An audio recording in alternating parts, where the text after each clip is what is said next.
Okay, a couple of our, our main example here is going to be based upon compound interest. This is probably the easiest and most applicable way to start explaining how exponentials work, and as far as something that most people would have some kind of an understanding. So there's two formulas that we're going to use here. The first formula is the formula A equals P times parentheses 1 plus R over N, N parentheses, to the N times T power. Okay, that's the first one.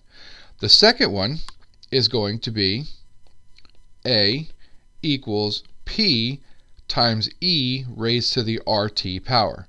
Now there's a lot of letters. Matter of fact, there's only one number that's sitting in there right now. There's a lot of stuff going on here. So let's define what some of these things are in order for this to make sense. P is what's known as the principal. Is it P-A-L? I think it's P-A-L, right? Yeah, P-A-L. Principal. Basically, that's the amount that you start with. It's basically like if you're going to invest money or put money into a bank account or something, that's how much you start off with, so it's your starting amount. The principal is the starting amount. Okay, and you can see in both equations there's a P. Okay, R is the interest rate. Interest rate. Okay, that's how much they're either going to give you based upon a certain time frame that you keep your money or that you invest your money. So it's going to be a percentage. Interest rate is going to be a percent written in decimal form. And that's kind of a tricky statement, the way that that's said, actually written in decimal form, because you can actually have 2.7%. Well, that's already a decimal, but they want you to actually move it. If it says percent, you have to divide it by 100. So if you actually have something that says, I want to do 49%, you divide 49 by 100, you get 0.49, and that's what you'd have to write your R in. Okay? Then we also have this T. And so far, everything that I'm giving you is in common in both of them. We have T. Well, T is the amount of time that you're going to actually invest. So that's the time for the investment.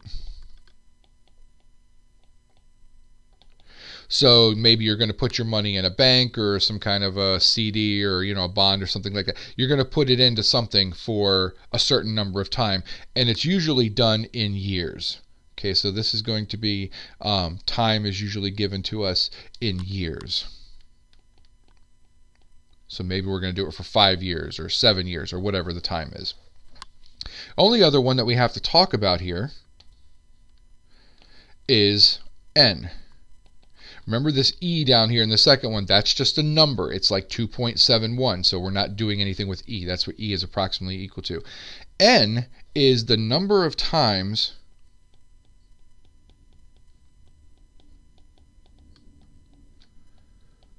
per year that we're going to redo the formula, that we're going to compound the interest. That's what it actually means. It's the number of times per year that you're going to compound the interest. So what that's saying is, if I wanted to do something quarterly, that means 4 times a year. So N would be 4 here. It means every 3 months, I'm going to refigure out my new A value, my new amount, and then I'm going to reapply the formula. Then 3 months later, I'm going to do the same thing. Then 3 months later, I'm going to do the same thing.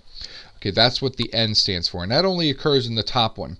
And the reason for that is the top one is compounded periodically. That's why you need to know how many times per year you're going to actually reassess how much money you have and then reapply your formula. The second one is compounded continuously. Because of the fact that it has that E in there, excuse me, it never stops compounding. And you might think to yourself, oh wow, that sounds like that's going to be a lot more money. Well, it's not necessarily. It's going to depend on the circumstances and how much you put in and all that kind of other stuff. But what we are going to look at here is we're going to take a look at the two of them, and we're going to try and see which one actually makes the most sense to use. So we'll come back and do a really quick example using both of those formulas. Okay, for our final example in this section, we're actually going to look at both of the formulas that we just talked about, and we're going to see which investment actually makes the most sense given the information here in the problem. So it says we're going to invest $8,000 for 6 years. We can either choose from a 7% per year compounded monthly interest or 6.85% compounded continuously. So what we should do is we should decipher the information that we have. So what I have is I have a principal, the amount that I'm going to invest. That's P. Okay, in this case, that's $8,000. Okay, the amount of time that we're investing this for is 6 years. So I know that T is going to be 6. That's the amount of time we're investing it for. That comes from the first sentence. And then it says we can either choose 7% compounded monthly, that's that first formula, or 6.85%, compounded continuously, that's the second formula. So the other key piece of information was if I choose the first formula, it tells me monthly. That tells me how many times per year that this thing is compounded. That's my N value. Well, if it's monthly, there are 12 months in a year, so N is 12. So let's see what it would be like if we tried the first formula.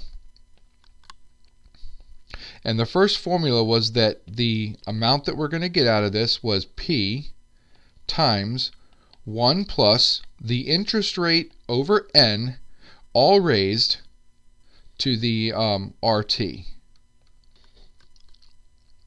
Okay, so let's go ahead and fill these things in, and we'll see what we get.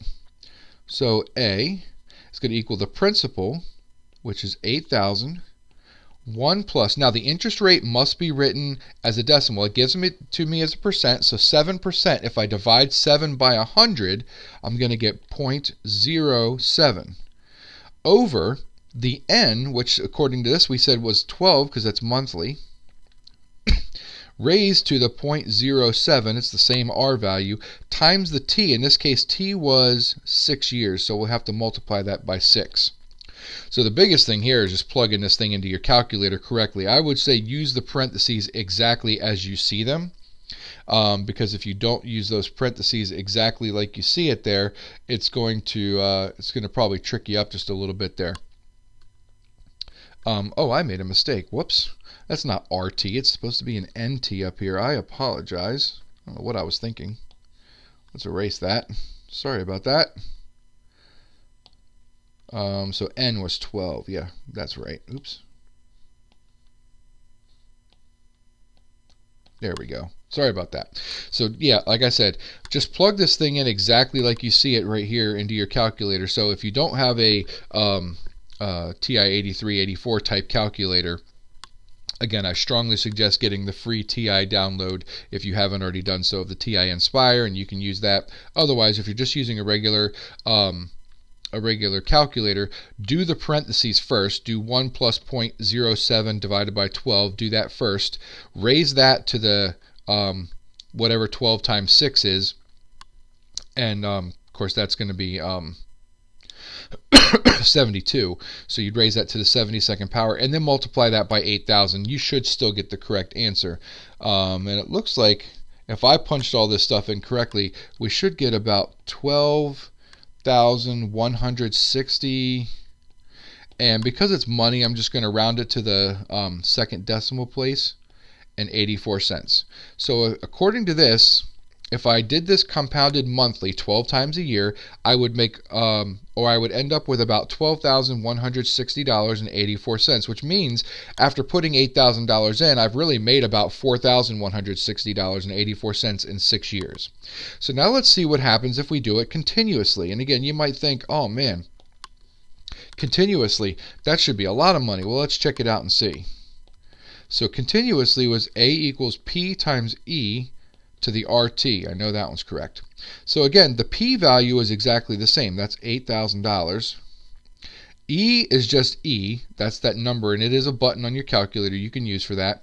R, so now R here is 6.85%. So I have to divide that by 100. So that's really going to give me 0.0685. And within the exponent, I still have to put the T value, which is times 6. So Again, if you don't have a TI-84 or 83, if you do, you can just type this stuff in exactly as you see it.